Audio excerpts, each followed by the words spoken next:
Hello everyone! Today's video is going to be a little bit different. I'm sure you've all heard of Undertale, right? If you're watching this video, then you probably have a good idea of what I'm on about, but if you don't, then I'll give a brief outline. Undertale is a new RPG for PC with a very unique style of gameplay. I've spent the last few weeks soaking up information regarding this game, and I feel like I'm now ready to make some videos about it. So in today's video, we're going to be going over 10 facts that you didn't know about Undertale. You may know some of these things, but if you finish the video having learned at least one new thing, then I'll be happy. I'll try not to make this video too spoiler heavy, but I guess just watch at your own risk. Anyway, let's begin! The theme that plays during Sans' boss battle, Megalovania, isn't actually unique to Undertale. It's a recurring theme that has appeared several times in Toby Fox's work, the first of which being his Earthbound Halloween hack, and the second being Homestuck. Undertale's version of it is definitely my favourite though.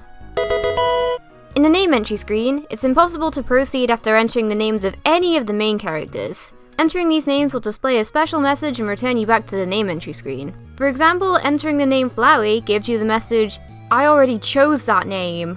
Undyne's is, "Get your own name." And Sans is simply, "No." Speaking of the name screen, if you input the name Frisk, then you will be able to play Undertale in hard mode. Don't get confused though, Frisk is the name of the character controlled throughout Undertale, but Frisk is not the character that you're naming at the beginning of the game. Undertale hard mode only lasts until Toriel's boss fight. There are a few notable differences though. Harder monster battles, only being able to take 3 candies instead of 4, sweet dingus, and Toriel's death being interrupted by the annoying dog. Pretty interesting though. The name of the Underground's king, Asgore Dreamer, is an anagram. The letters in his name can be rearranged to spell out sage or murderer. The definition of sage being a profoundly wise man, and murderer is probably referencing the fact that Asgore killed 6 humans in order to acquire their souls. During the first stage of Undyne's fight, if you repeatedly fail to block her attacks, then she gets really mad and says a bunch of funny stuff. "I'm not your freaking kindergarten teacher!"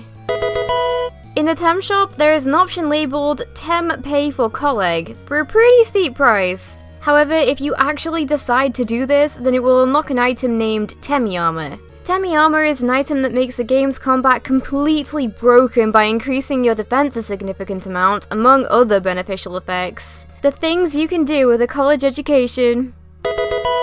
If the player hacks the game, then there's a special ending. It initially appears to be an error handling message, until Sans addresses the player as a dirty hacker.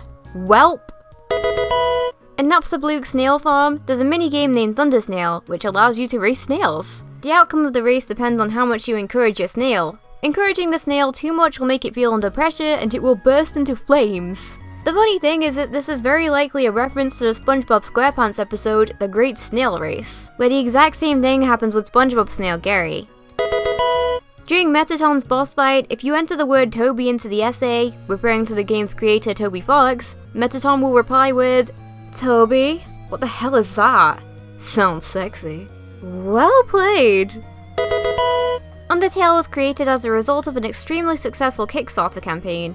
The original goal was $5,000, but the campaign managed to raise $51,124 by 2,398 different people. This was actually referenced in Undertale as well. In the credits, you're able to play a game where you have to dodge as many names as you can. And of course, the names are all of those who supported the Kickstarter campaign.